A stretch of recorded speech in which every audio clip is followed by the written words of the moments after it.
Bonjour, donc j'ai un problème, j'ai un essuie-glace qui est en panne. Il y a une solution toute simple par rapport à ce problème. Alors, il va vous suffire d'une clé, moi en l'occurrence une clé de 17, et éventuellement d'un tournevis. Alors, ce qui s'est passé en fait, c'est que j'avais l'essuie-glace passager qui marchait, mais l'essuie-glace côté conducteur qui restait bloqué. Je me suis rendu compte que c'est très simple à réparer. Donc, ici, vous avez une petite protection qu'il suffit d'enlever. Voilà. Alors, moi, j'ai réussi à l'enlever avec la main. Peut-être il vous faudra un tournevis. Et derrière cette protection, il y a un écrou. Et cet écrou, moi, c'était dévissé. Ce qui fait que le moteur n'était pas grillé, mais il ne pouvait plus entraîner le bras.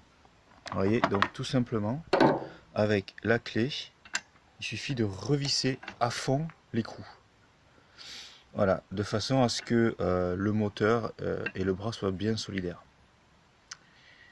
Donc c'est peut-être ce qui vous est arrivé aussi à vous, en tout cas j'espère, parce que c'est une réparation simple qui prend 5 minutes, qui est gratuite.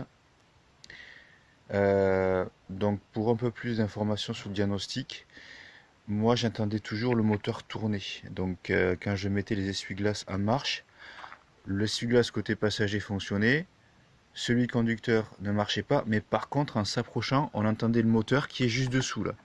Juste dessous le bras, le moteur fonctionnait. Voilà, donc ça c'est un premier indice. Évidemment, il faut que le moteur fonctionne, sinon ça suffit pas comme réparation. Voilà, donc ensuite, ben, moi ça m'était arrivé parce qu'il avait gelé et les essuie-glaces se sont mis en marche tout seuls au démarrage, ce qui fait que l'essuie-glace est resté collé au pare-brise et le moteur, en tournant, a desserré cet écrou. Voilà, donc il suffit juste de revisser, ne pas oublier de remettre le petit capuchon, comme ça, voilà. Et dernière chose, voilà, ça s'enfonce tout simplement avec les doigts. Et dernière chose, il faut bien vérifier que les balais sont bien remis en place. D'accord? Alors, moi c'est un Scénic 3, le balai conducteur se trouve au-dessus du balai passager. Il m'a fallu les remettre en place parce que en fait le balai conducteur était passé sous le balai passager avec le mouvement unique du balai passager. Voilà, ben, j'espère que ça vous sera utile.